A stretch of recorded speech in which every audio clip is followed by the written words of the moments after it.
நம்ம இதுக்காக நம்ம ஓட்டு போடணும்ல, இதுக்காக நம்ம ஓட்டு போடணும்ல. ஒரு குடும்பம் ஜெயிச்சு மறுநாளே ஃபர்ஸ்ட் கையெழுத்தே வந்து 10,000 ரூபாய். நம்ம வந்து நம்ம சந்தைக்கு போறோம், காயெல்லாம் வாங்கிட்டு வரோம், வெளியில வச்சா கெட்டு போயிடுதுல்ல.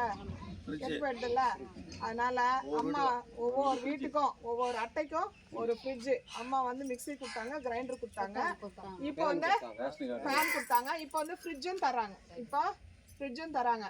யாருக்குமா ஓட்டு போடுவீங்க? ரெட்டலி தான் போன ஓட்டு. அப்ப நான் முந்தின யாராவது வந்து மாத்தி விட்டா மாத்தக்கூடாது, மாத்தி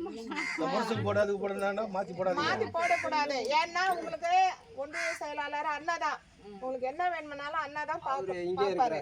நம்ம எவ்வளவு ஓட்டு வாங்கி கொடுக்குறோமோ அண்ணா அவ்வளவு நல்லா செயல்பட்டு உங்களுக்கு வந்து செஞ்சு தர முடியும். நீங்க ஓட்டு போடாம நான் முரசுக்கு போட்டேன் அப்படின்னு சொன்னீங்கன்னா நம்மளால எதுவுமே செய்ய முடியாது. மற்றவ யாரும் பண்றாங்களா இல்லையோ, எனக்கு தெரிஞ்ச ரவியா நான் வந்து நல்லா பண்ணாரு. வாரி வள்ளல் கொடை வள்ளல் இந்த ஏரியால யாரும் வந்து நீங்க போய் எதுவுமே பார்க்க முடியாது.